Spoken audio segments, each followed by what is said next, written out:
اللہ وکفا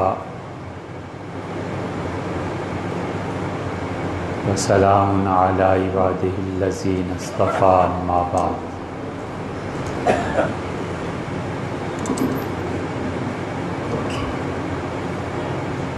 اللہ تعالیٰ تک پہنچنے کے جتنے بھی راستے ہیں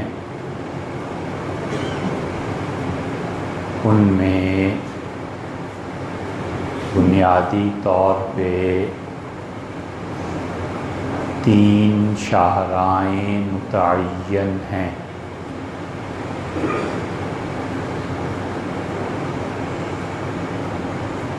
وصل کی پہلی راہ محبت ہے اور آدمی اس ذریعے سے اللہ تک پہنچتا ہے۔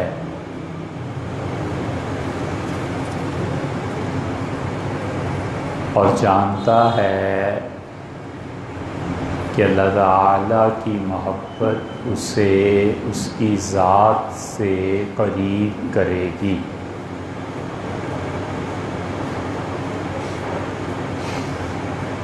اور جتنا بھی محبت کی راہ سے اللہ تعالیٰ کا قرب بڑھتا ہے اتنا ہی انسانی زندگی میں دشواریاں پیش آتی ہیں۔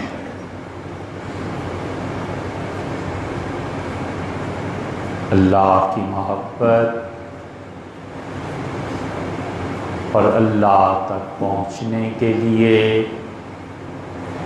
جو آزمائشیں اس راہ میں پیش آتی ہیں، اگر اللہ ہی توفیق نہ بخشے تو انسان اسی راہ میں گمراہ بھی ہو جاتا ہے۔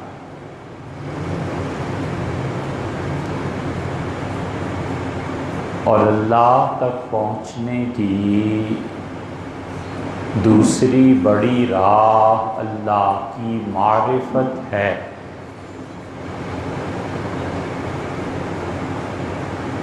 اور اللہ کی معرفت جتنی بڑھتی چلی جاتی ہے اتنا ہی انسان کی زبان بند ہو جاتی ہے، اور جتنی اللہ کی معرفت بڑھتی ہے اتنا ہی اس شخص کی گفتگو میں چھلکا کم اور گودا زیادہ ہوتا چلا جاتا ہے۔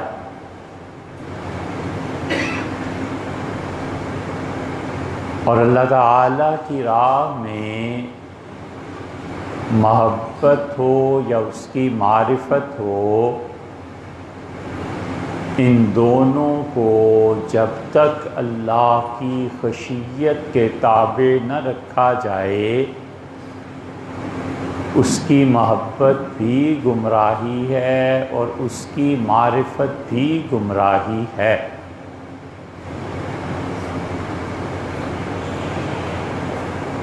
ایک پروجیکٹ ہے اور سارا عملہ یہ کہتا ہے کہ اس مسجد میں یہ چیز ہونی چاہیے، اور مسجد کا پروجیکٹ اتنے کروڑ اور ارب پہ مشتمل ہے،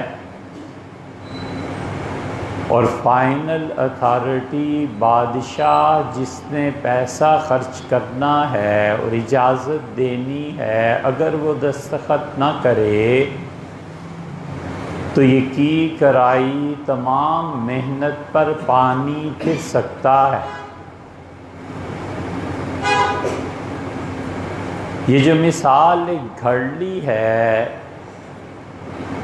اس سے سمجھنا چاہیے کہ اللہ کی محبت اور خدا کی معرفت کے دعوے کوئی شخص جتنے بھی کرتا رہے اگر اس پہ دستخط اللہ کے خوف نے نہیں کیے تو یہ دونوں چیزیں بیکار ہیں۔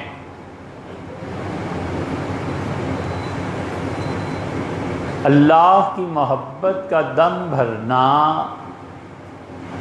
اور اللہ کی یاد میں رونا اور تہجد میں اٹھ کے اللہ کے سامنے آہوزاری کرنا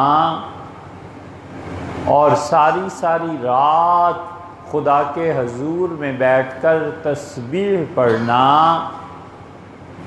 یہ سب اللہ کی محبت کی علامات جو بتا رہا ہے۔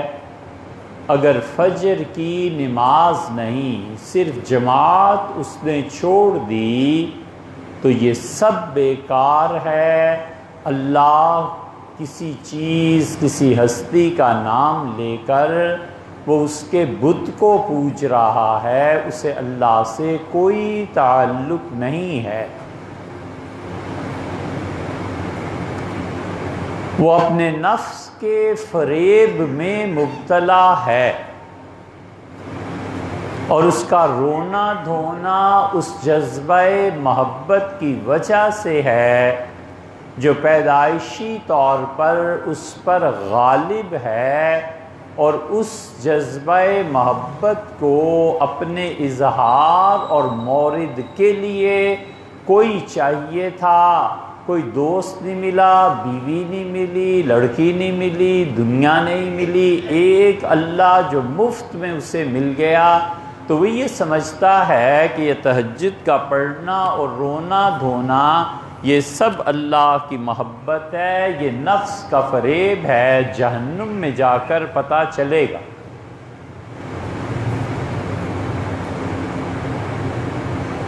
وجہ اس کی یہ ہے کہ حضرت رسالت مآب صلی اللہ علیہ وسلم نے کرائیٹیریا جو مقرر کیا ہے مومن آدمی کا، آپ نے فرمایا جسے تم دیکھو کہ وہ عشاء کی اور فجر کی جماعت میں نہیں آتے، ایسے لوگوں کے منافق ہونے میں کوئی شبہ نہیں رہتا۔ یہ حدیث کی کئی کتابوں میں مختلف الفاظ سے مضمون آیا ہے، اس لیے وہ جس زوم میں مبتلا ہے وہ ایک دن ٹوٹے گا۔ ایک ہے ثواب کی بات اور ایک ہے عمل کی بات۔ ثواب تو اس انسان کو بھی جماعت کا ملے گا جو دکان اور گھر سے چلا، مسجد پہنچا اور اسے پتہ چلا کہ جماعت ہو گئی، اب گھڑی کو دیکھتا ہے ہوا کیا، اچھا 5 منٹ کا فرق پڑ گیا۔ حضرت رسالت پناہ صلی اللہ علیہ وسلم نے یہ بتایا کہ جب تم مسجد نماز پڑھنے جا رہے ہو تو حدیث کا مفہوم یہ ہے کہ کوئی ایسی حرکت نہ کرو جس سے یہ اندازہ ہوتا ہو کہ تمہیں نماز کی کوئی ایسی خاص پرواہ نہیں ہے، اور فرمایا جب تم نماز کے لیے وضو کر کے اپنے گھر سے چلتے ہو تو ایسے ہی اللہ کی نگاہ میں ہو جیسے کوئی گھر سے احرام باندھ کے عمرے کے لیے جاتا ہے۔ اور یاد رکھو جب تم چل رہے ہوتے ہو تو تم اس وقت بھی نماز میں ہی ہو، اسے ثواب ملے گا۔ گھڑی کا آگے پیچھے ہو جانا یہ کوتاہی تھی لیکن ایسی نہیں، تو ثواب تو اس کو بھی ملے گا، چوتھی رکعت میں آیا۔ لیکن فقہا کہتے ہیں کہ جسے کہتے ہیں جماعت سے نماز پڑھنا، اگر جماعت کی 1 رکعت بھی نہیں ملی اور 3 مل گئیں، اور مغرب میں 1 نہیں ملی اور 2 مل گئیں، اور فجر میں 1 نہیں ملی اور 1 مل گئی، وہ کہتے ہیں یہ با جماعت نماز کچھ نہیں، ثواب ملے گا۔ لیکن با جماعت نماز ہوا ہے کہ 4 رکعتیں اسے ملی،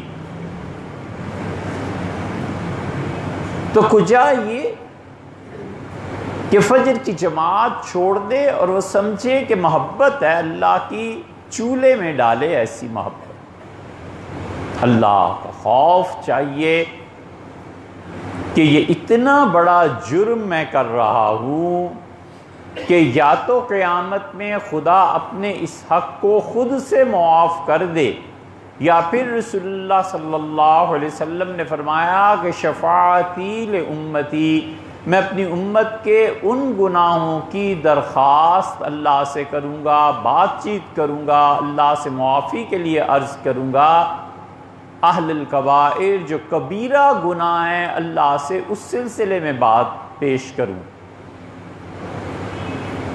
اللہ اللہ ہے، اور حضرت رسالت مآب صلی اللہ علیہ وسلم اپنی تمام تر عظمتوں کے باوجود مخلوق ہے۔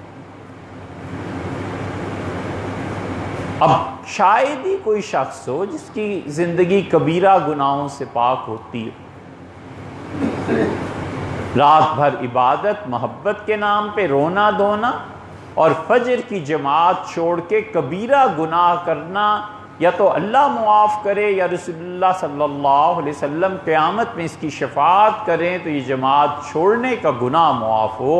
یہ کون سی محبت ہے؟ اور دوسری طرف وہ کہتا ہے کہ اللہ کی معرفت حاصل ہے، خدا کی معرفت حاصل ہے، لہٰذا اللہ کی معرفت میں بڑے بڑے دلائل میرے پاس ہیں، اللہ کی وحدانیت پہ دلائل ہیں، اور حال اس کا یہ ہے کہ قربانی فرض ہے اور نہیں کرتا۔ اگر اسے اللہ کی معرفت حاصل ہوتی تو وہ جانتا کہ آج کے دن سب سے زیادہ اللہ کا قرب دلانے والا عمل جانور کا خون بہانا ہے۔ اب اس کا فلسفہ یہ ہے کہ جانور کا خون بہانے کی بجائے یہ پیسے قومی جو پروجیکٹس ہیں ان میں دے دیے جائیں، اسے خاک اللہ کی معرفت حاصل ہے کہ حضرت رسالت پناہ صلی اللہ علیہ وسلم بتاتے ہیں کہ آج کا دن خون پیش کرنے کا دن ہے، اور یہ قوم کے غم میں مبتلا رویا جا رہا ہے بیچارہ۔ یہ کیسی معرفت؟ اللہ کی اسے معرفت حاصل ہوتی تو کیسے ممکن تھا؟ اللہ نے اپنے تکوینی کاموں کے لیے فرشتے رکھے ہیں۔ وہ کہتا ہے اتنے سال یہ جیے گا، فلاں دن موت آنی ہے، اللہ کا فرشتہ آئے گا اس کی جان لے گا۔ اللہ کہتا ہے اتنا رزق دینا ہے، فرشتے بارشوں کو بادلوں کو ہانکیں گے، برسائیں گے، اور وہاں سے گندم پیدا ہوگا۔ وہ گندم بکے گی تو پیسہ آئے گا تو چیزیں بنیں۔ یہ جتنے تکوینی امور ہیں، ایک بچے کی شکل کیسے بننی ہے اللہ تعالیٰ نے بتا دیا کہ اس کے فرشتے اسے سنوارتے ہیں، ہڈیاں اور گوشت چڑھاتے ہیں۔ یہ سب خدا کے وہ کام ہیں جو فرشتوں کے ذریعے وہ کرتا ہے، براہ راست نہیں۔ ہاں کچھ لوگ ایسے ہیں جن کی روح اللہ خود نکالتا ہے، درمیان میں فرشتے بھی نہیں آتے، وہ ایک الگ چیز ہے۔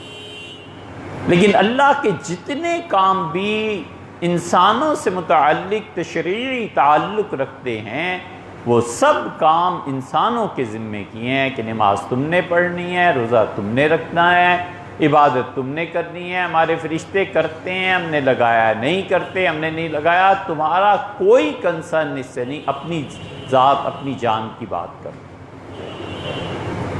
اب یہ کہتا ہے اسے خدا کی معرفت حاصل ہے، لیکن یہ ایسی معرفت ہے جس کا ایک ذرہ بھی رسول اللہ صلی اللہ علیہ وسلم کو نہیں ملا۔ یہ ساری معرفت ابو جہل اور فرعون کے حصے میں آئی۔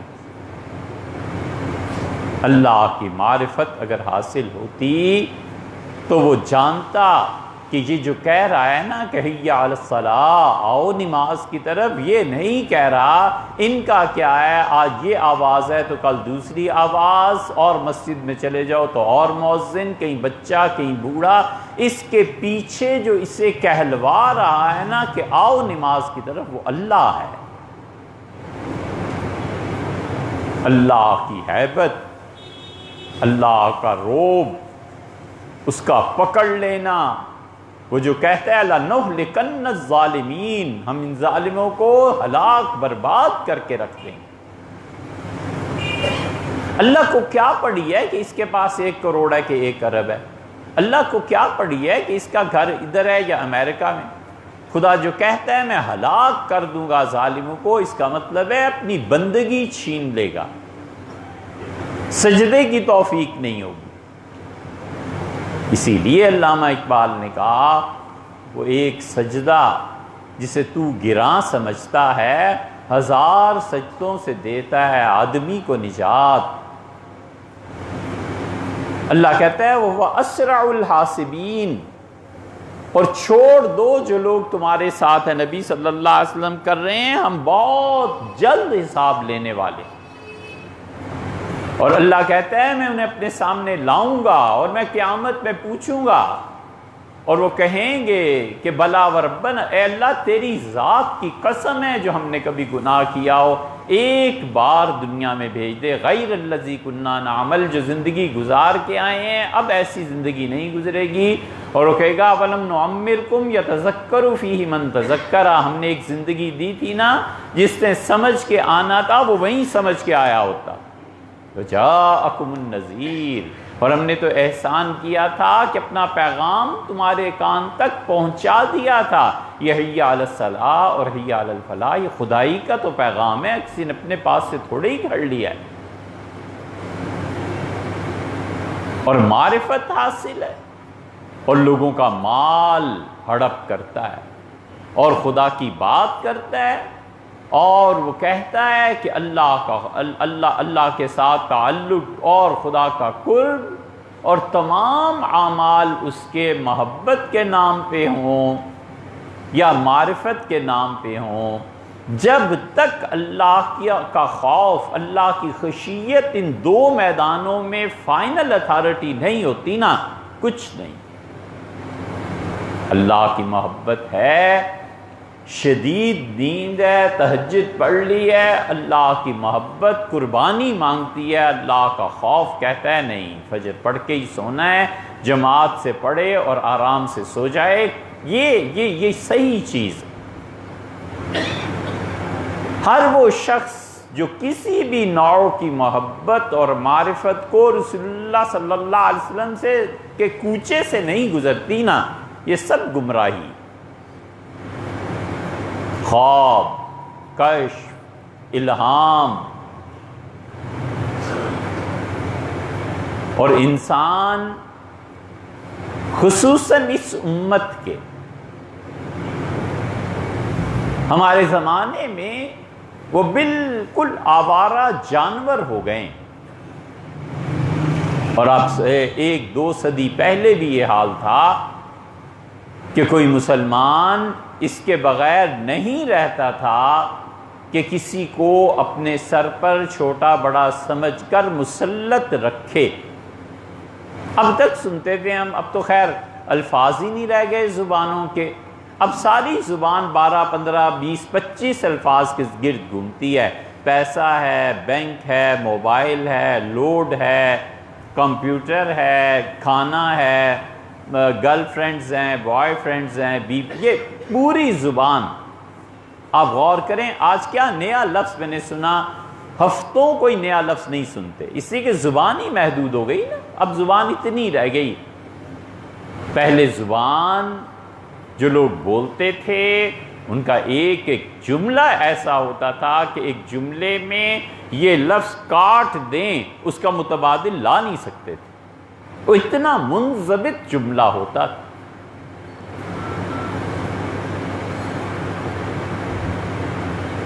کہتے تھے کہ یہ بے پیرا ہے، یعنی اس کا کوئی پیر و مرشد نہیں ہے، اس لیے کہ وہ تربیت کرتے تھے.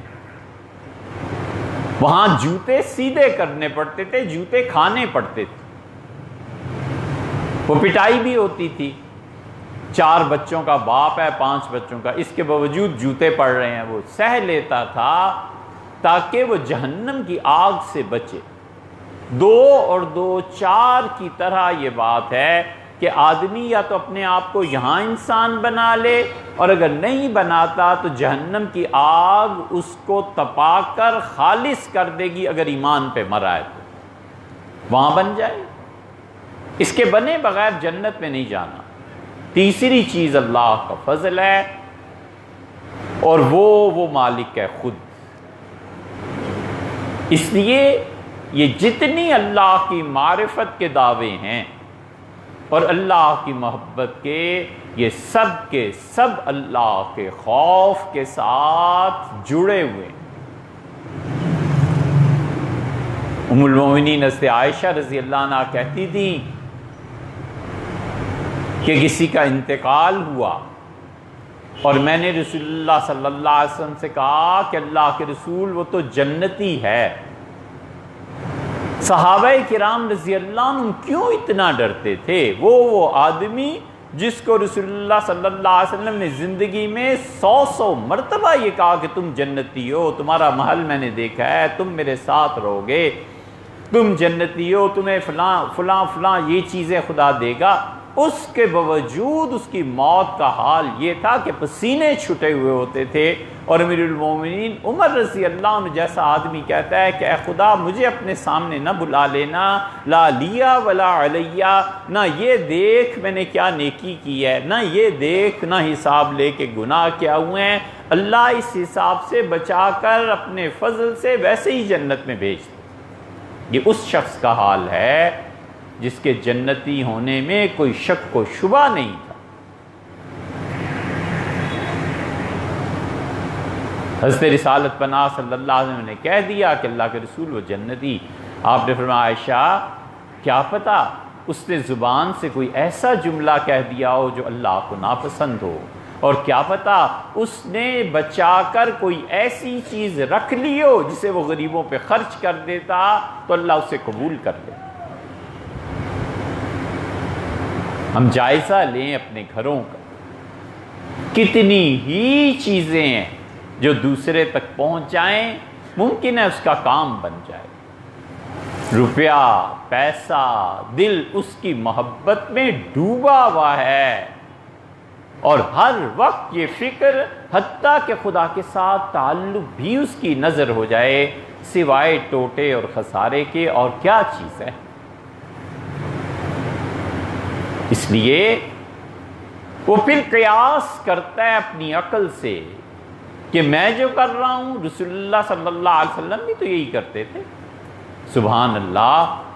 یزید سیدنا حسین رضی اللہ عنہ پر پانی کی بندش کر دے اور حضرت رسالت پناہ صلی اللہ علیہ وسلم یہودیوں کی فتح کے لیے، ان کے قلعے فتح کرنے کے لیے پانی روک دیں، دونوں میں کوئی فرق ہی نہیں اس کی عقل میں. کہتا ہے اس نے کیا ہے تو نبی نے بھی کیا ہے، میں نے قتل کیا ہے تو نبی بھی قتل کرتا تھا، میں نے یہ کیا ہے تو حدیث میں بھی ہے. لا حول ولا قوت الا باللہ.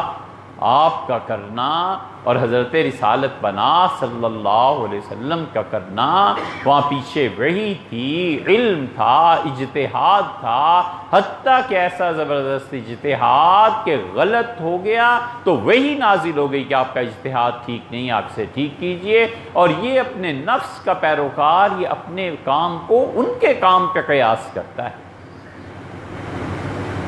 اسی لیے مولانا روم نے مثنوی میں اس مثنوی کو کسی استاد سے پڑھنا چاہیے تاکہ پتہ چلے انسان ہوتا کیا ہے.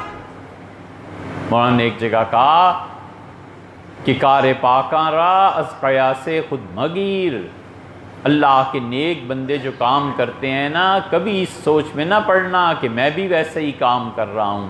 گرچہ باشد در نوشتن شیر و شیر، اگرچہ لکھنے میں شیر درندہ اور شیر دودھ یہ دونوں ایک ہی طرح لکھے جاتے ہیں، لیکن کبھی یہ نہ سمجھنا کہ شیر اور شیر میں فرق ہی نہیں. اور دوسری جگہ مولانا کہتے ہیں کہ تم جن چکروں میں پڑے ہوئے ہو نا اللہ کی معرفت کے، گربہ زندہ بہ از شیر مردہ، زندہ بلی مرے ہوئے شیر سے بہتر ہے۔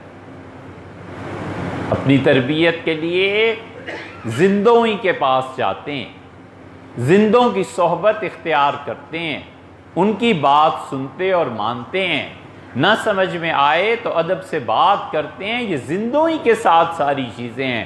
اور اب معرفت کا دعویٰ کرتا ہے قبروں پہ بیٹھ کے، معرفت کا دعویٰ کرتا ہے کہ روح سے تعلق جڑ گیا، اور معرفت کا دعویٰ کرتا ہے عمل اور عملیات کر کے کہ کوئی روح یہاں سے گزر رہی ہے تو وہ آ جائے، اور یہ اور وہ کیا کیا خرافات ہیں۔ یہ سب نتیجے ہیں صرف ایک چیز کے، اور وہ یہ کہ اپنا حشر یاد نہیں۔ جو شخص صبح سے شام تک بے حیائی کے علاوہ کچھ نہیں سوچتا، اسے سہنا چاہیے اس کو۔ یہ عمل ہے نا، نتیجہ یہ نکلے گا کہ قیامت کے دن وہ اللہ کے ہاں سور کی شکل میں پیش ہوگا۔ اور جو شخص مال کے علاوہ، حرص کے علاوہ کچھ نہیں جانتا، اور حرص اس پہ غالب ہے پیسے کی، اور کھانے کے بعد جو اس کے نتائج ہیں بس اس کی، وہ اللہ کے ہاں کتے کی صورت میں پیش ہوگا۔ اور جس شخص کو اپنے غصے پہ قابو نہیں ہے، وہ شخص درندے کی صورت میں اس کی روح کو مسخ کر کے اللہ کے سامنے پیش کیا جائے گا۔ اور جو متکبر اور مغرور ہے، اسے چیونٹی کی صورت میں اٹھایا جائے گا۔ جو شکل اپنے لیے پسند کر لے، پھر جہنم کی آگ اس کی روح کو تپائے گی، جسم کو، حتیٰ کہ وہ انسانی صورت میں واپس آئے۔ جو پسند ہو کر لے۔ یہ سودا نقد و نقد ہے، اس ہاتھ دے اس ہاتھ لے، جو شکل پسند ہو وہ بنا لے۔ سوچنا چاہیے کہ میں کس کیٹیگری میں اللہ کے ہاں اٹھایا جاؤں۔